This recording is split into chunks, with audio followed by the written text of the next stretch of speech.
I don't know what he said.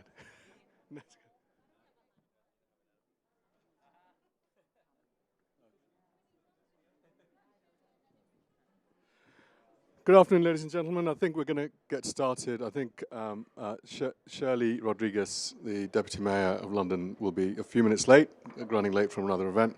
So I think without any further ado, I'd like to introduce Alistair Dormer, our EVP and Chief Environment Officer. So Ali, if you can get us started, that'd be great.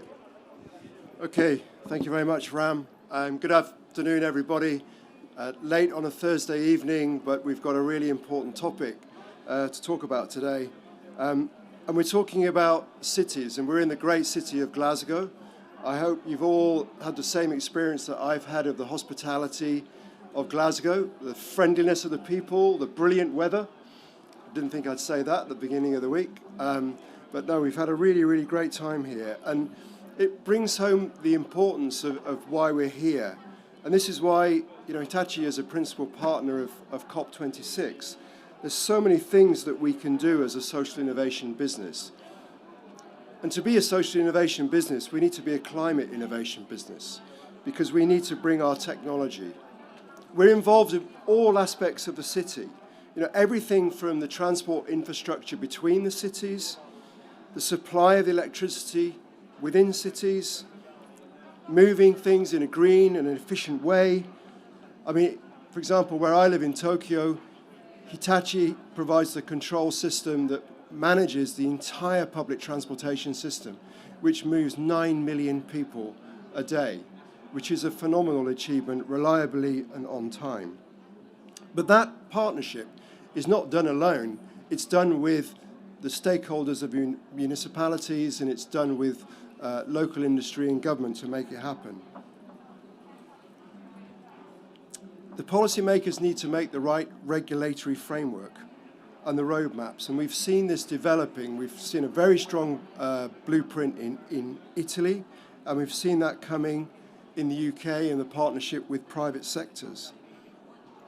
We need to unleash the best-in-class R&D projects backed by the required financial support, and this is how public and private cooperation can deliver the carbon-free cities that we need. And to understand the size of the opportunity, you only need to look at the growth of cities. Today, they account for approximately 55% of the world's population and about 80% of global GDP. And this is expected to increase to 70% and 90%, respectively, by 2050. And the growth puts huge strain on the transport network and creates more gridlock, more congestion, more pollution, and more inconvenience.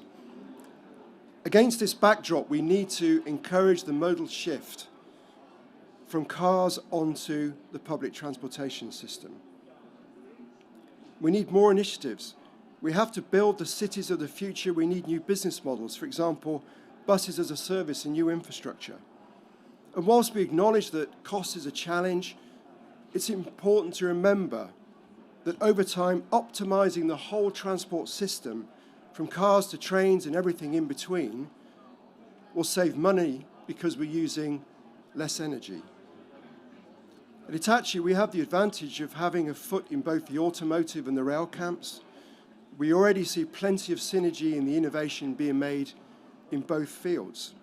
Take, for example, the work automotive companies are putting into reducing the cost, the weight, and the size of batteries. The rail industry is already beginning to benefit from this. And though this whole system approach is key to success. And our growing focus on mobility as a service. In other words, we're prioritizing the delivering of digital solutions that improve and optimize the whole transport system. Things like smart ticketing, integrated multimodal traffic management and remote condition monitoring, which both improve the experience and reliability and travel for passengers, and encourage a modal shift in how people choose to get from place to face. And just to show we're walking the walk as well as talking the talk, here's a flavor of some of our live projects. In Japan, our Densha battery-powered trains are celebrating their 5th anniversary. In Florence, we've developed battery trams, which can also be adapted to traditional trams running on traditional systems. This technology allows trams to travel on some of the sections of routes that do not have overhead wires, such as historic centres. All this translates to a better environmental performance, less impact in the urban context, and energy saving for installation. In Copenhagen, in Rome, in Milan, we're helping power driverless metro, where driverless technology allows significant flexibility in operation by varying the train and adapting to the needs and demands by increasing availability during the peak hours and reducing it at other times. Public and commercial transportation fleets, such as buses, delivery vans and trucks, will play an important role, and we'll hear some of that, I'm sure, on the panel today. So how we convert to electric sooner for personal use and for freight. To help doing this and deliver this, we're working with Shenzhen Bus Company in China, one of the largest new energy public transportation groups in the world. And together we're helping European bus operators electrify their bus fleets. With Shenzhen electrified over 10,000 units in operation, we're learning from that operation every day. And here in the UK, we're right in the middle of the world's largest trial on EV fleets with Optimise Prime, working with Royal Mail, with Centrica, with Uber, to understand how these fleets of electric vehicles will operate either through depot charging, home charging, or on-street parking. And in Singapore, we're helping to decarbonise buildings through our energy management systems and giving green certification through blockchain. The list goes on, but I know we need to get into the panel round. But we're looking to do more. We're looking to work closer. We need to work together with the municipalities to forge the partnerships, develop the win-win business models, and incentivize people to change behavior, whether that be developers or consumers or businesses. And this is what we want to hear from you. How can we work together to accelerate the transition to a cleaner, greener planet? I'd really welcome the opportunity to explore this further today, starting with a panel. Thank you very much, Ram. I'm looking forward to a very exciting and challenging session. Thank you, Ali. Ladies and gentlemen, welcome. I think we're now reaching really the last few days of COP. I don't know about you, but I've had quite an inspiring and productive couple of weeks. I'm a bit tired now. There's been a lot of breakfast meetings and dinners, but I think we're all also looking forward to going home. But in this panel, we have some of the, what I would call, look, I've had the opportunity to meet a lot of inspiring change makers during this COP. And I think in this panel, we have some of those individuals that are making a huge difference and having a massive impact. And if you ask them, they'll say to me they want to do more. But I've had the opportunity to talk to all of them, even the invisible Shelley Rodriguez, who will be arriving in a minute. But they're having a massive impact right now, and they will be going on to accelerate what they're doing beyond COP as they go back to their jobs on Monday. So without further ado, let me give you a brief introduction to them. So I'll have to read the bios a little bit, if you don't mind. But starting with Andy Street. Andy, welcome. Andy is the directly elected mayor of the West Midlands, a region that encompasses Birmingham, the UK's second largest city, as well as the cities of Coventry, Wolverhampton. Before becoming mayor, Andy enjoyed a long career in business, having been managing director at high street retailer John Lewis during that company's most successful period. Andy was re-elected in May this year with an increased majority and a promise to get the region to zero emission by 2041. I've got that right. Yeah. Absolutely brilliant. And next to Andy, Avinash Rogabor.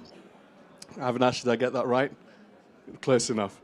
Avinash is president of Arrival, having joined the company following a successful career at General Motors, Cruise Automation, and his own award-winning ventures Curve Tomorrow and Bliss Chocolates. In his role as president, Avinash oversaw Arrival's public listing in March 2021, which was UK's biggest IPO with a 13 billion float on the Nasdaq. He also led the close of over $300 million in investment from blue chip companies, investors including Hyundai, Kia, UPS, and funds managed by BlackRock. Welcome, Avinash. Thank you. And next to Avinash is Theodora, or Tio, let me call her that. is the head of Smart Infrastructure and Systems at Tech UK, a trade body which represents over 800 technology organizations and fosters a collaboration network between business, government, and innovators, much as Ali was just talking about. TO's background varies from business development in renewable lobbying institutions to rapidly paced startup organizations in the UK and Germany. Most recently, Tio ran the commercial activities of the Future Cities Catapult, focusing on innovation in cities, digital health and well-being. I'll do a quick intro to Shirley before she gets here anyway, so we can sort of get past that and we can get on with some questions. The missing panelist, Shirley Rodriguez, if I can find the right page, give me a second, is the Deputy Mayor of London responsible for environment and energy, who was appointed in 2016, and has devised and delivered environmental policies and programs in London, nationally and internationally, for government and non-profit organizations. She's now working to deliver the Mayor of London's vision to make the city a fairer, greener, healthier and more sustainable one. This includes expanding the world's first ultra-low emission zone, making London carbon neutral by 2030, and leading London's economic and social recovery from COVID through the Green New Deal. So those are the introductions done. All of you, welcome. Look, before we get started on the questions, I think one of the things that would be great to hear from you, starting with you, Andy, is what are you doing today around pushing forward the actions that you're taking? And what do you see are the accelerating factors that where private sector can work with you to be able to drive that? Okay. So good afternoon, everybody, and thank you to Hitachi for hosting us. So what are you doing today? You're trying to make a very simple case that, huge as the discussions are here, and we all hope they conclude well over the next 2 days, actually the message of today is the delivery on the ground will be in city regions, and we've got a huge responsibility, frankly, to get on with it. And I would say there are probably 3 things that city regions can do. This has been my story today. The first, of course, most obvious, and I know we'll spend a lot of time on this, is around transport. We've got statutory responsibilities as mayors for running our public transport systems, investing in them. About 1/3 of emissions in the West Midlands are from transport, so very clear. The second thing, though, is perhaps more subtle. It's saying, actually, we've got a responsibility as we think about our economies and their development to think about ideas that are going to solve this. And yesterday, we were actually hosting a hydrogen train and a battery train, both made in the West Midlands. An incredible thing to be able to say that's our contribution.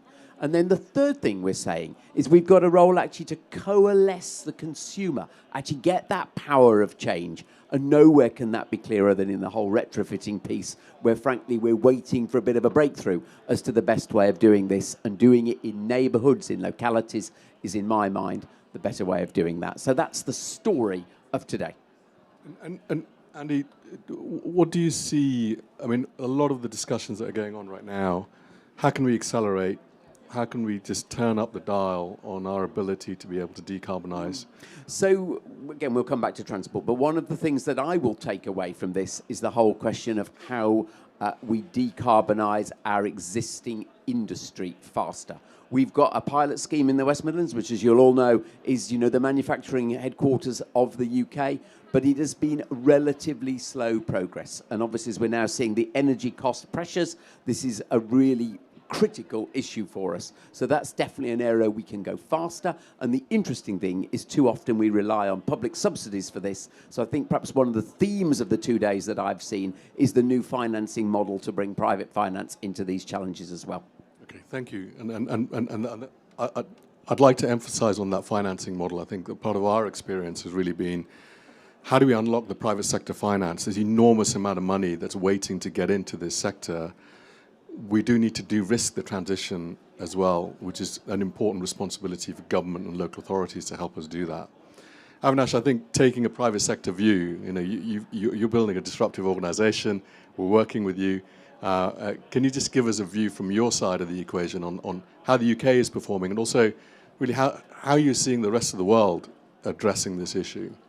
So I think particularly in what we do, which is commercial electric vehicles, We have actually over 1,000 people in the UK alone, 2,500 people worldwide. And we're seeing a lot of the innovations that we've really been building based out of the UK. So I think we're doing relatively well. We've got the ultra low emission zone. I think that's really helping push things forward.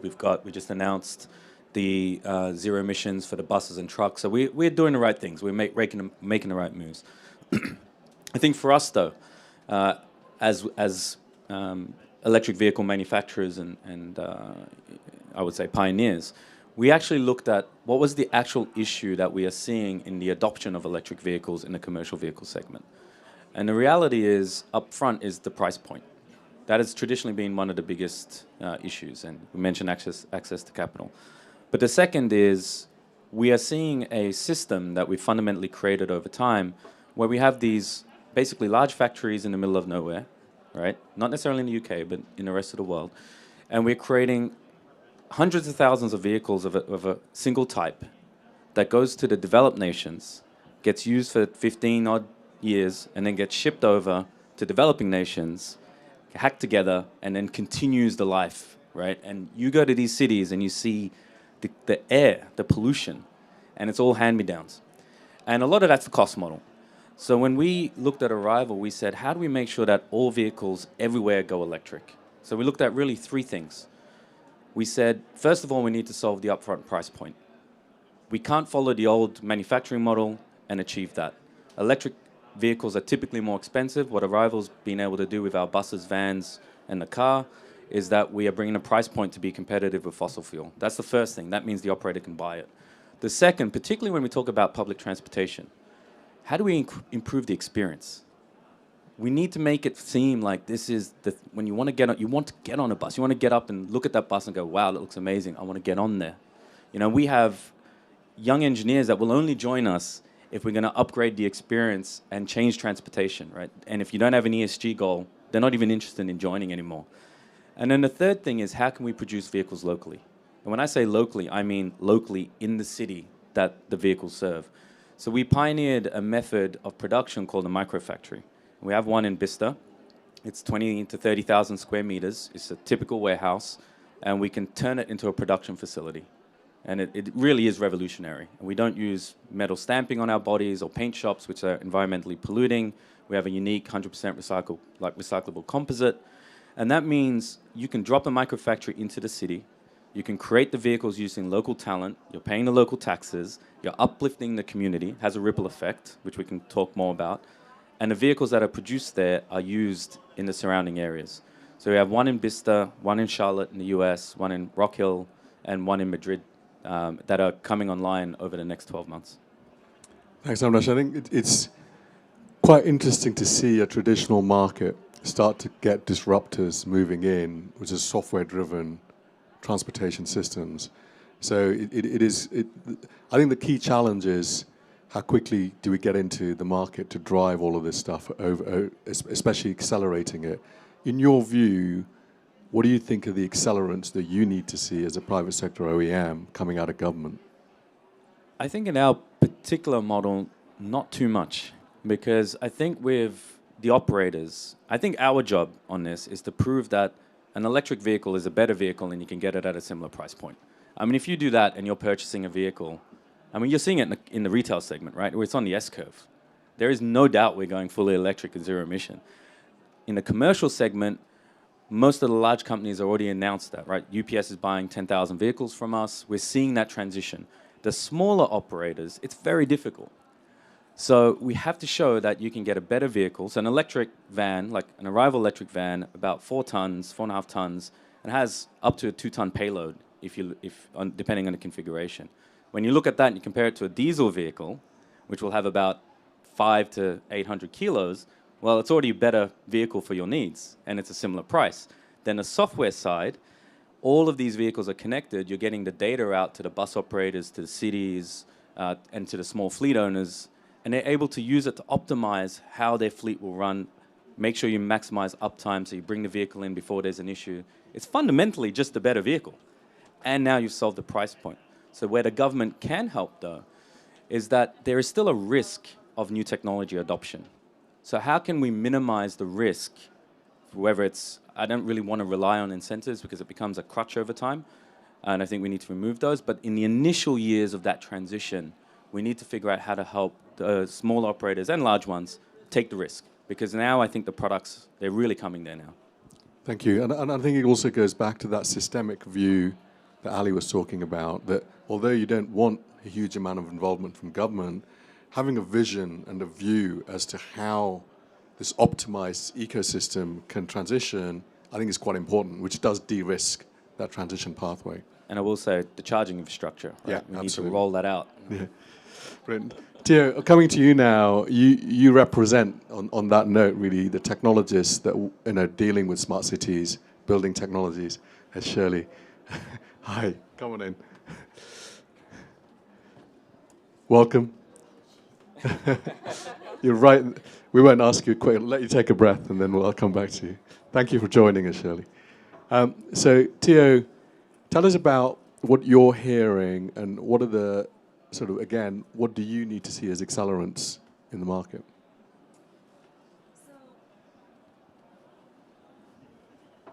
Not working? How am I so bad at this coming from a tech industry? Yes, so Tech UK, as you've mentioned, is a trade association, and as such, we represent a wide variety of different technology providers, manufacturers, from software to hardware. We also work with some of the largest FTSE 100 companies, but the large amount of our members are SMEs. So probably over 600 of the companies we work with are SMEs, and the rest are large tech giants like the Googles, Facebooks, IBMs of the world. So coming slightly from a different angle, I think the approach we've taken as an association, and it's a little bit of a non-traditional association as well. We have 21 different programs, and we look at not only specific infrastructure issues, which is what I am responsible for, but also it's one of the most collaborative program in Tech UK. So we work very closely with our financial tech sector industry program, health and social care, cybersecurity, defense, central and local government, etc. So having understood that, as you have previously mentioned, it is a system of systems, and having to work with so many different areas of industries, this is what it takes to accelerate technology. We are also largely looking into our own emissions. So the tech sector probably emits about 2 to 3% globally emissions, maybe even more. But we are also supporting our members in the transition and the race to zero. So 40% of the industry has already committed to the race to zero, and we are supporting all of our SMEs in that transition as well. In terms of acceleration, we're looking within infrastructure, we're looking at smart cities, but what is the building blocks of the smart city? So what are the different technologies that are applied in energy, water markets, transport? We're looking at road, freight logistics, air and maritime. And also we're looking at digital twins. And there are so many different sector-specific case studies that we are looking also to apply in transport or in cities as well. And having that overview really provides a good agile system. It takes really a lot of collaborations to make that journey from the tech perspective. Thank you. And I'm fascinated by the idea of a city digital twin, and how do we get enough data to be able to accurately simulate an entire city. But hey, I'll wait to see it when it happens. It's great. Shelley, welcome. Thank you. You haven't missed much. We've just done the intros, and then we had a quick chat about what are the main actions, and Andy was talking about what are we doing today in his region, and what are the accelerants that we need to see to be able to really get to this race to zero. We're in that point now at COP26 here, where I certainly feel like, leading the social innovation business for Hitachi in Europe, a real commitment and a need to really turn up the dial in terms of what we do. So it'd be really good to hear from you. I know you're working with the C40. It'd be really good to hear from you on what you think of the accelerants and what's going on with you today that can really help us learn from that experience. Thank you. And it's a really interesting question, because just on the plenary, we have the two high-level champions talking, giving a report back on the race to zero, the race to resilience, and it's absolutely phenomenal just listening to the change in pace from a few years ago when it first started in 2014 in Lima, all the way through. People were talking about well under 2 coalitions, a few businesses, a few cities thinking about 1.5 degrees, and now we've got over 1,000 cities signed up to Race to Zero. We've got many businesses, financial institutions, and so on, and net zero 1.5 is core to business. And then the UN Secretary General on the main stage talked about, but we need credibility to those commitments and those pledges, and that's really what I think between us all, it's our job to deliver that. So one of the things that the Mayor of London, Sadiq Khan, is saying, we have to be doers. We are doers. Cities are doers. Andy in the West Midlands is absolutely a doer, and I think we all are.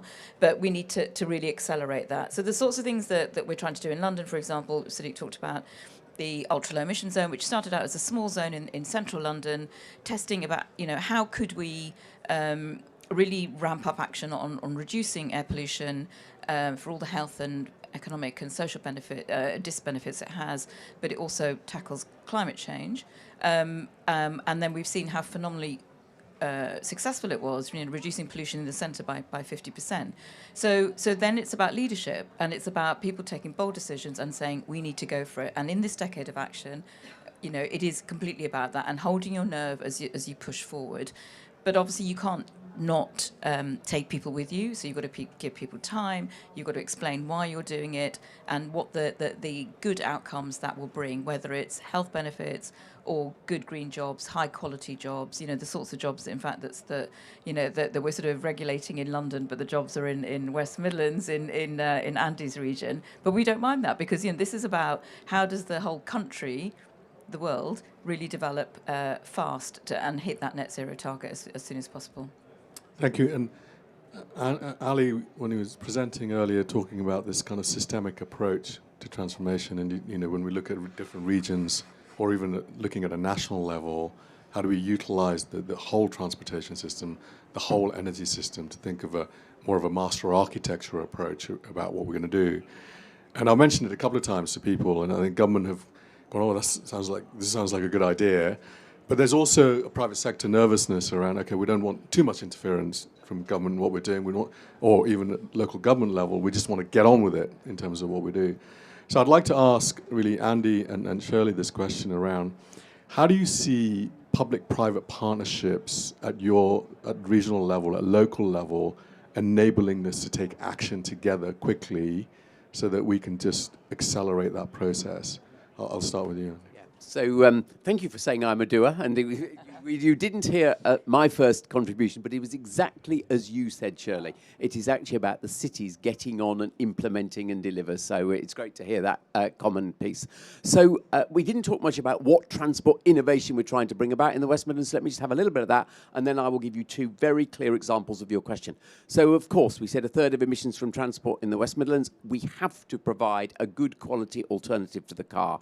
It's been done brilliantly in London, less well in every one of our regional cities. And I'm sure if the Mayor of Manchester or Liverpool or anywhere else were here, they would say the same thing. We have to have the capital to invest in the physical infrastructure, whether it be about train, tram, rapid bus, or whatever. And the good news is, if I just look at our experience, we've got about 7 times as much money as we had 4 years ago and are getting on and exactly doing that.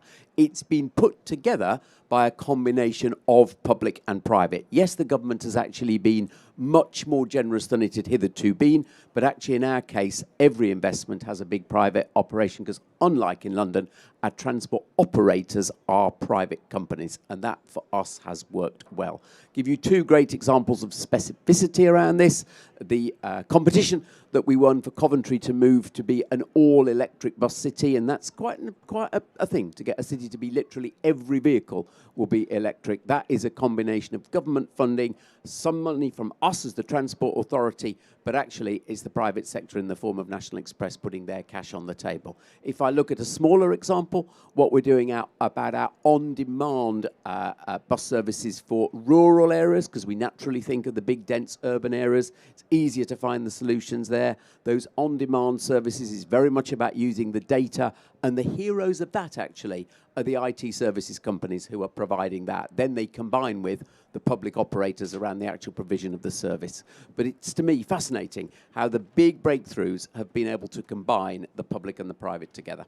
Thank you. I mean, and we're seeing that in what we do is how do we bring a big engineering company like Hitachi with embedded digital capability to bear with local authorities or the operators in the region, but also really pushing the kind of the digital transformation across the entire city. It's almost like the transportation is the tail wagging the dog for a full transformation of the entire ecosystem. So Shelley, I'd go back to you with the same question around how do you see these private sector partnerships driving an accelerated change in London?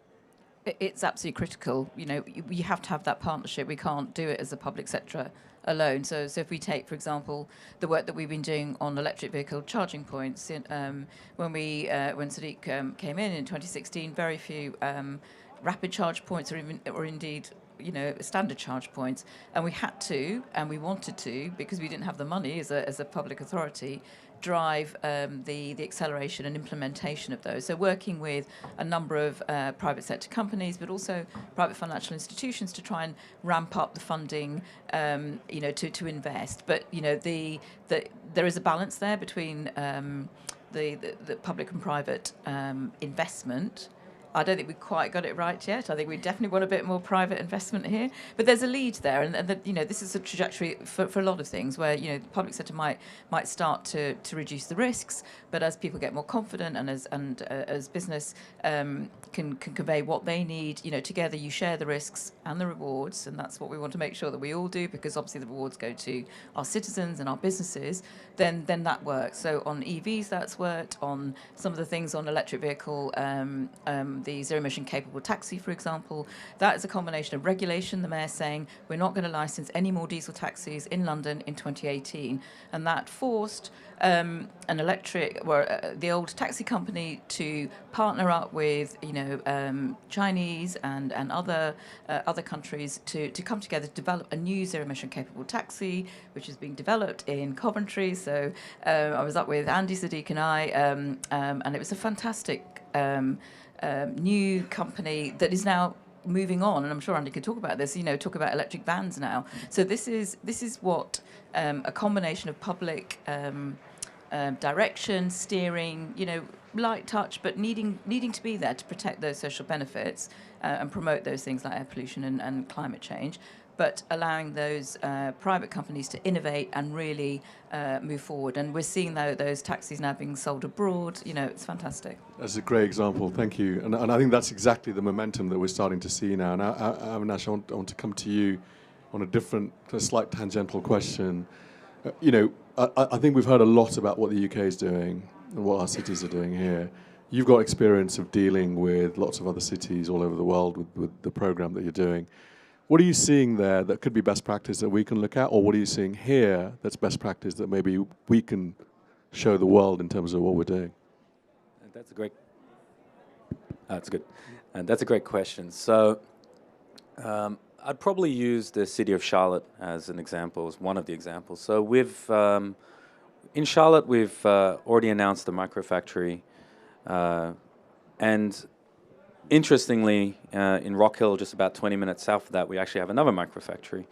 And that microfactory is adding 159 million to the Rock Hill area annually. So about a 0.6% uplift in the GDP and about 500 direct and indirect jobs just in that local region by placing a small manufacturing plant.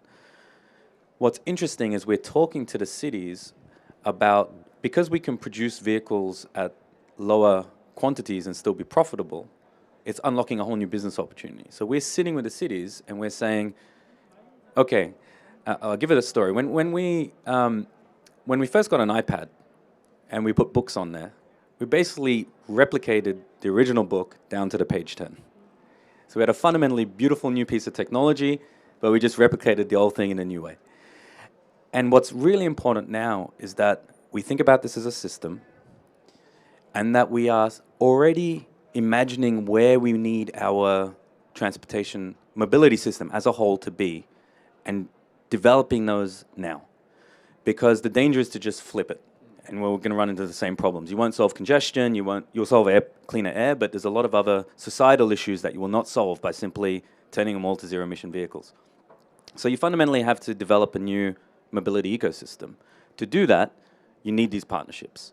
And so for us, with the City of Charlotte, we're able to literally say to them, you know, what sort of vehicles do you need to see? How many people on average are in your vehicles? Where they're moving? How do the trains connect to the other parts of the mobility network?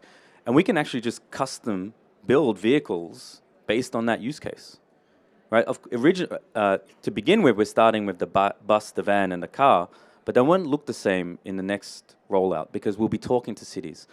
And that means that when you go to Charlotte, their system is connected. But then if you flip to the other side of the world and then you're in Mumbai, you're doing the same thing there, right? Because right now, it's one of the things I think, you know, anyone who's traveled the world just realizes we just have the same mobility system everywhere with the same problems everywhere.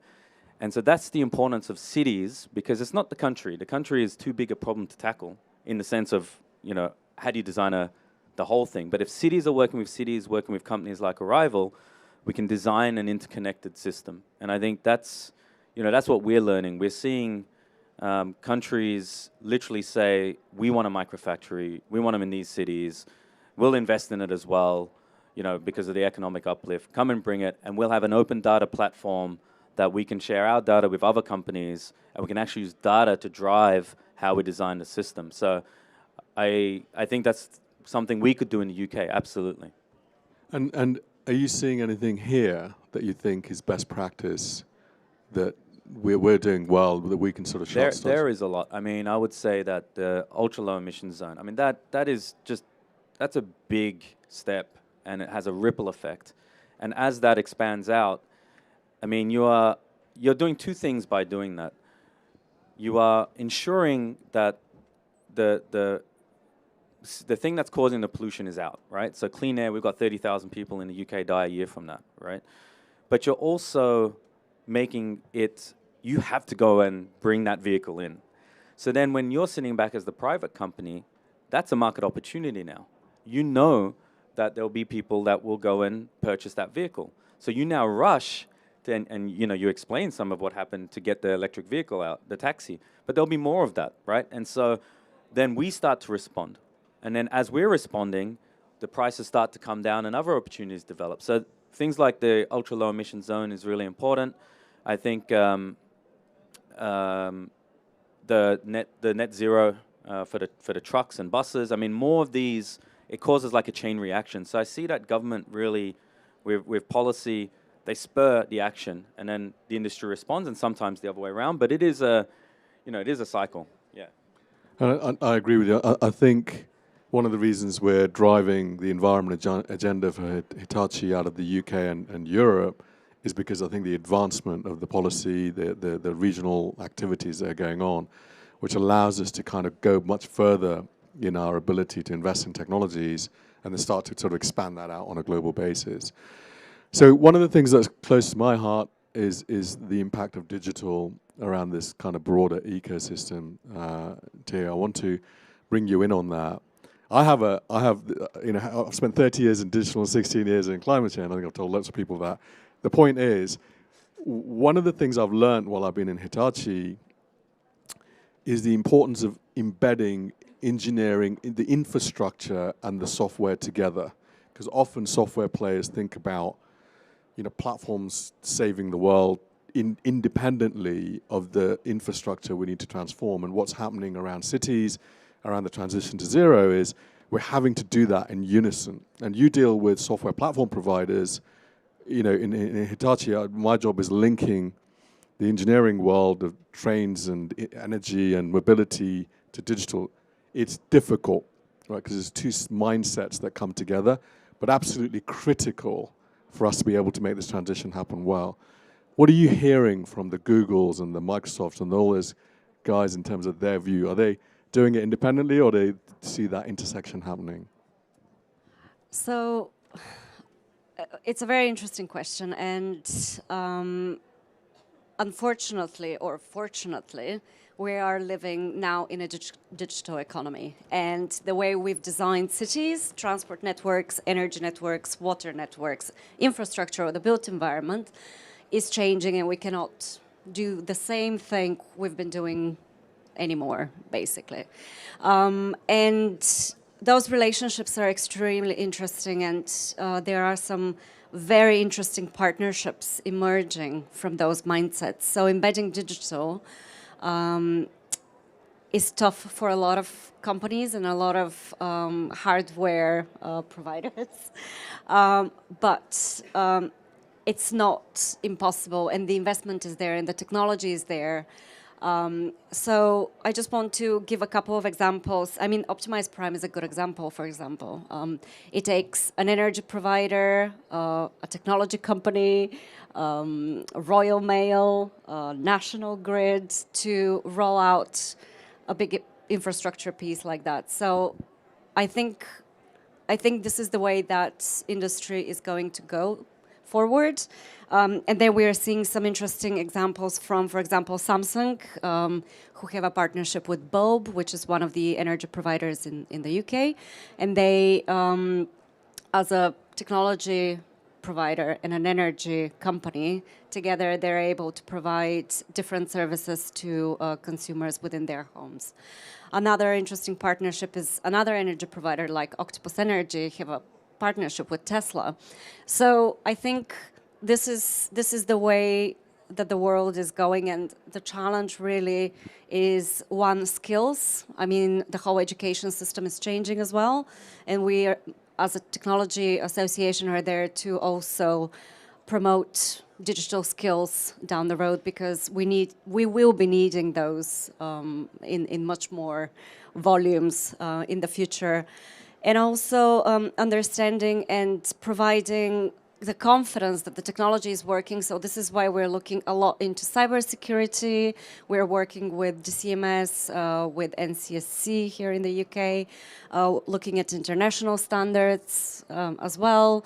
And we have to provide the confidence that, yes, the technology is there.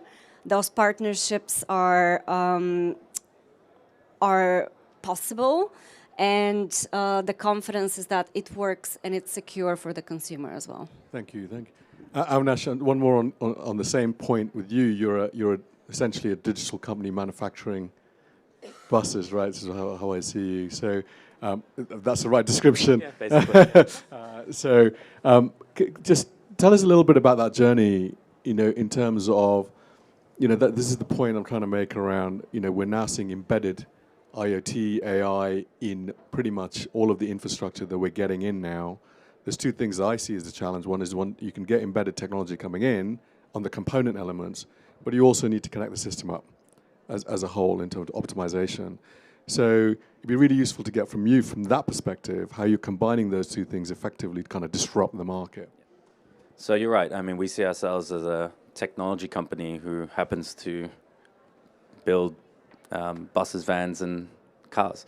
And it's interesting because we're vertically integrated. So we do the battery, we do the human machine interfaces, the inverters, all of that's done in-house. And that allows us to write all of the software control layer. And that means we have very fine control over how the vehicle will perform, but it also means that we can capture all of that data and send it to the cloud. And what's interesting about that is our bus. So with the exact same components, we designed a bus, a van, and a car. The bus with First Bus, we're doing trials early next year, the van with UPS, and the car with Uber. And what's interesting about this is they all use the same components. So we have three segments, one large vehicle, medium, and small. all collecting data, all going to a cloud. And we're actually designing with Microsoft an open data platform. So we think that that data is the right for everybody to use. We'll use it to improve our vehicles. We enable our operators to use it to improve their uptime and fleet optimization, but also for the cities to understand how these types of vehicles are all connected and working together, how many passengers we get in each type. I mean, all of that is data that we'll be collecting and sharing with the cities. Insurance to look at how we can reduce premiums for customers, because you know how the vehicles are behaving, the real data on accidents, etc., and so on and so forth. And that is like it's not often talked about because we're talking about the product itself, but the bigger part of all of this is when that data is all being collected and anonymized, of course, it's very important, right? When we've talked about the big tech companies, I mean, we're partnered with Microsoft on building that, because that's going to be the how we actually design all of the new efficiencies in the system, all the new vehicles, making sure even trains are connected to come at the right time, because that's when the school bus comes, and all of that sort of level of data that will allow us to build a different transportation ecosystem. Thank you. We have a few more minutes left, and I was sort of going to take the opportunity to ask the audience to ask you some questions. I think it's not on the list of questions I have. I've gone through theirs quite quickly. I'm quite proud of that. So I think Ali wants to ask the first question. Oh, there's several. Sorry, could just a very, very quick question. There's two certainties in life, death and taxes. The death of the internal combustion engine and all of the tax revenue that's raised by diesel and by gasoline. And when we move all the way over to this EV world, I think we have congestion charging, but EVs are free. How are you going to make, so I asked the mayors, how are we going to pay for this? So how are we going to pay for our roads, and how are we going to pay for what is currently covered by the tax on fossil fuels? And for the tech guys, have you got the tech to enable this, to make it happen? Mayors. I'd like to say something about technology between different sectors first, which is what you're talking about, then I'll give you a straight answer to that question. So one of the interesting things about this EV revolution is, of course, the battery technology. It's what's at the heart of his business. And we think of it as an automotive sector piece. But actually what I find fascinating is how we're already seeing that technology moving into other sectors. We talked about battery trains, we're now talking about battery aeroplanes, and far more interesting is the role of the battery in the home energy piece, which is probably the most difficult piece of this decarbonisation piece, and the question about where the funding is coming from is the most acute. So I am sort of fascinated that something that started in one sector is probably going to provide the answer in another, and it's why I want our region to be a centre of that. To your question, of course, the transition is about a lot more than just the tax, by the way, that the government are going to take. There is a really acute issue if your regions become famous for producing combustion engines. JLR's engine plant is in Wolverhampton. What happens to the people working in that is another issue we face. So that transition issue is really acute at the moment. The answer, of course, on the taxation piece is threefold. First of all, there is still a cost of purchase, which, of course, is higher than the traditional vehicle at the moment. The second, of course, is a taxation to use the system. That will have to come. And then, of course, there's also this question, and this is the optimist in me, the taxation around employment that comes from all the new opportunities. And much as I might talk about the Wolverhampton diesel engine factory, we have got a plethora of startups on the back of that employing people fast, and the tax rate will have to come from that. We had a couple more there. I'll walk over. Thanks very much, Max Karkas. I was just reflecting on the point about cities being the drivers, and I don't disagree. The capital's there, the population, but equally sometimes the regions can actually be a lead. I'm involved in a project in Orkney called Reflex, which is about maximising the use of electric transport. We've actually got one of the highest car ownerships, EV ownerships in the UK, in Orkney, and it's about matching that battery to where the electrons come from. When it's windy, we can obviously charge vehicles, etc. And so I just wonder how much thought you've given to that, both from the sort of city point of view and from the car making point of view, in terms of being able to optimize that, because obviously you've got a fleet of buses that come home and they've got residual capacity. You don't want to charge them at that time, you maybe charge them later. Is there a need for more kind of direction to sort of help move this forward? Thanks very much. I'll give a one-word answer to that. Yes. We're only, that's not a cop-out, it's meant to illustrate the fact we know that we are very much at the beginnings of this whole question of the efficiency. We've put an infrastructure in for our electric vehicles. It is desperately inefficient at the moment, but at least I have admiration for the people who've put the cash up there to start it off. But how we use that really best in class, we're just beginning that. Just say that we've been talking to National Grid and UKPN precisely because of that. So we published a draft EV 2030 strategy, which is talking about how do we look at the balancing the grid, as we move to more electrification. But just a reminder that the Mayor's transport strategy is about 80% of trips on public and or active transport. It's we have very scarce space in London, so we want to prioritise that for vehicles that are servicing or individual private car use where it's necessary, and those we want electrified. But yes, that whole sort of grid balancing issue is very much in our minds, and National Grid's, I think, too. I think to add to that, actually, the Optimised Prime programme that we're doing with the UKPN is all about that with Ofgem, and there's so many learnings that we've got from that around how do you avoid expanding the grid and save hundreds of millions unnecessarily, and how do you reduce the expense of connectivity into the grid by understanding demand and supply more effectively. But I think more importantly, how do you use charging infrastructure as a community asset for all of those other individuals that need to come and connect? So I think, going back to this, I keep going on about the systemic approach, but having that system view across how you're going to change is absolutely critical, not just for the software development and analysis, but the whole infrastructure investment we have to make to redesign the system. I just going to say, just on that, there's a number of consultations going on about UKPN and National Grid, and I think aligning around a common goal and making sure that we're all facing that way. So we've said net zero by 2030 in London, net zero certainly. Then that would drive the movement that you were talking about, really, and that we've seen in London. Without that commonality, forget it. Yeah. Absolutely. You had a question. Good evening. Jacob Roberts from the Association of Renewable Energy and Clean Technology. I have a question, sort of two-pronged. As somebody who was born in Coventry in the West Midlands and lived in London for many years and have been fortunate enough to work for both TfL and the West Midlands Combined Authority, one of the challenges as a devolved region is bringing a degree of consistency and collaboration across different individual local authority areas. I've always found that to be quite a difficult thing to achieve. So the question I have for Andy and for Shirley is, how difficult do you find it to engage with your constituent local authorities? And then a question for the broader panel, I suppose, is how important is it that different city regions and different local authorities take consistent approaches and don't just scattergun and do their own thing all over the map of the UK? Fire away.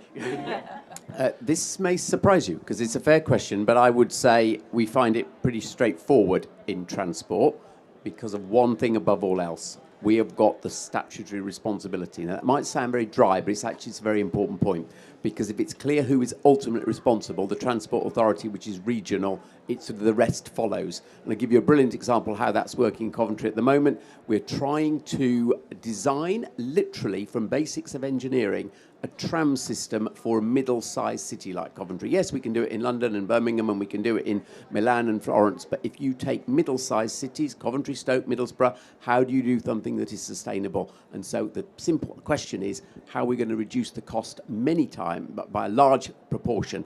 Think about the engineering, and it's been a brilliant collaboration. So I would say that is a perfect example of working together. We've got the prototype vehicle. It will be being tested on the streets of Coventry shortly, and hopefully we will then be exporting it around the world. Shirley, did you have a...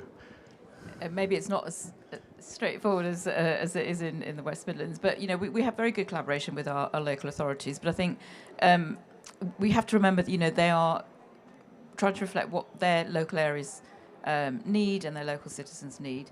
But as a strategic authority, we're trying to put that overlay on it. So I guess it's the usual thing about collaboration, trying to identify shared objectives, shared benefits, and then work with progressives, and the others will follow. And I think that it's probably more difficult for these guys, really, about, we often hear that it's about, too many, 33 in London. I can't remember how many there are in West Midlands. So looking for some simplification, I guess, is the key. Can I just come in with that? So I think it's very important that cities understand the digital journey. So, for example, digital ticketing and the whole mobility piece of which central to this is the data that is collected throughout the journey. This is the whole mobility as a service piece as well. And we also have to understand that different areas of the country has different demands. So the technology doesn't work everywhere the same way. Engineering doesn't work everywhere the same way. So we have to be technology agnostic and really work together with the cities. And planning authorities have a huge role to play here as well, digitalizing planning and utilizing that data as well as communication infrastructure. So again, it's a series of partnerships, to say, and the city really has a big part to play in that. And for us, it hasn't been that hard. I think ultimately, especially when you come to a conference like this, when you know that the goal is the same, then it starts to align everybody to move in the same direction. And I'll give you an example. We had some consultants tell us that in India, there would only be interest in about 20 electric buses a year. And we've got 7,000 LOIs from just 2 states. Right, so everyone's aligning to the same direction. And I think no one's going to say they want polluting vehicles on the street and they don't want clean air. So from our perspective and how we develop the right product at the right time with the right local method, it hasn't been that difficult, honestly. Thank you. Hi, Alan Amerikanian, American University of Armenia. In the developing country context, I think one of the issues that we would face if we want to convince local jurisdictions to go in the direction of electric vehicles. Of course, it's a bus that's going very rapidly, and there are many issues that they would need to still absorb, and one of them would be by 2030. We certainly will have some electric, the battery problem that we would need to address, and by 2050, we certainly would have a significant challenge with the batteries of electric vehicles.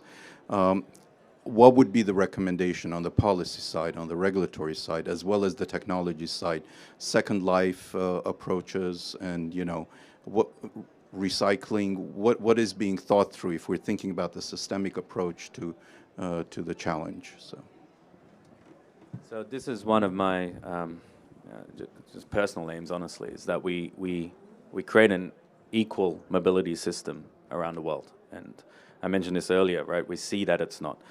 And one of the issues still in electric vehicles is that for developing nations, so we are at we're cost competitive with fossil fuel now on our electric bus, and if you haven't seen it, you can check it out. It's the coolest bus you'll ever see. But that's a different story. Good plug.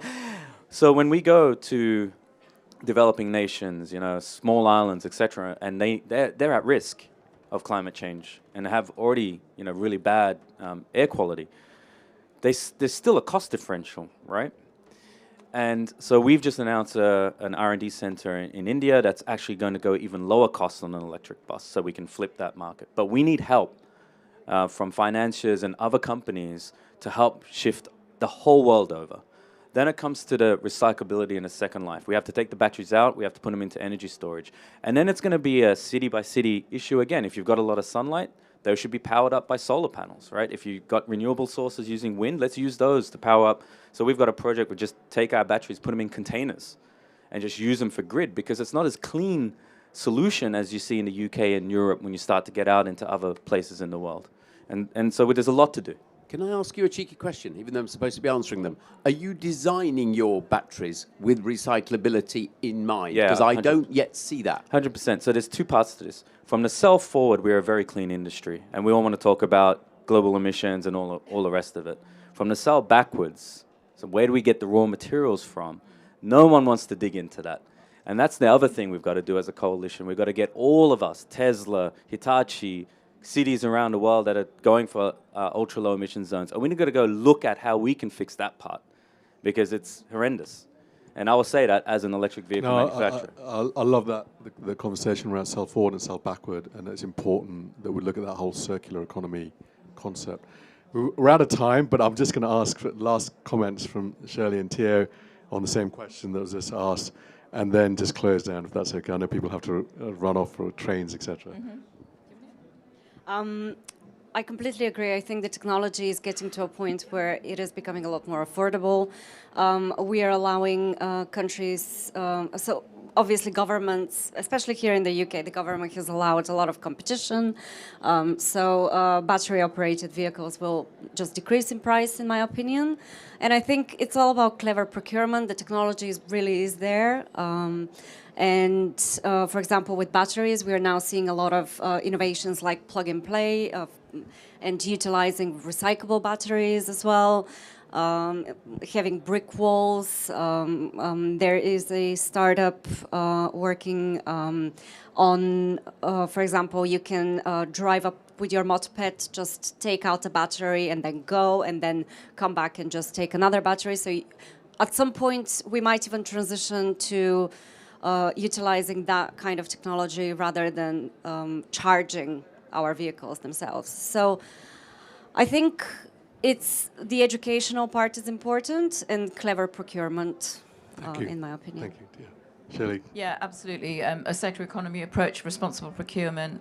The EB 2030 strategy I talked about, TfL are setting up a grouping to look at, with others, how do we look at the resources that we use that we know aren't necessarily ethically produced, but also then how might you recycle so that you start to reduce the drain on resource efficiency. We're at a climate conference, it's also about resource efficiency and also equity and tackling inequalities and being just to people around the world, whether it's in developing countries or in our own backyard. Thank you. Well, ladies and gentlemen, and panel, thank you very much. I could have this conversation for another hour, but I know you have to keep going. Please join me in thanking the panel for a fantastic conversation.